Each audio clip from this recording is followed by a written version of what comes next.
بسم اللہ الرحمن الرحیم۔ ہمارے سوالات چل رہے ہیں اسلام کے بنیادی عقائد کے حوالے سے۔ آج کا جو ہمارا پہلا سوال ہے، اسلام میں عقیدہ توحید کا مفہوم کیا ہے؟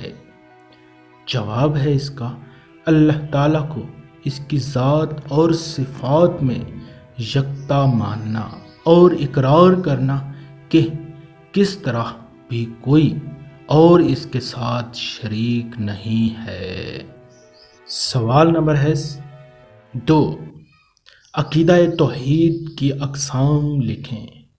اس کا جواب ہے توحید فی الذات، توحید فی الصفات، اور تیسرے نمبر پر ہے توحید فی العبادات۔ سوال نمبر ہے 3، عقیدہ توحید کے انسانی زندگی پر کیا اثرات مرتب ہوتے ہیں؟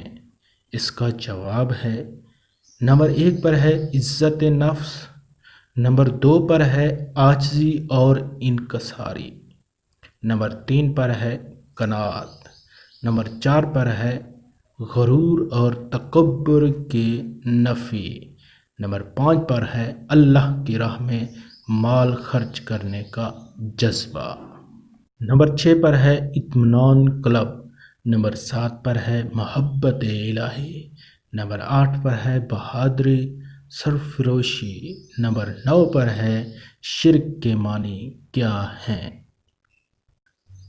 سوال تھا شرک کے معنی کیا ہیں؟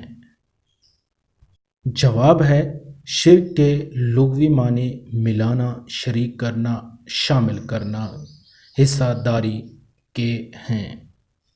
سوال ہے شرک کی اقسام لکھیں۔ شرک کی اقسام نمبر 1 پر ہے شرک فی الذات، شرک فی الصفات، شرک فی العبادات۔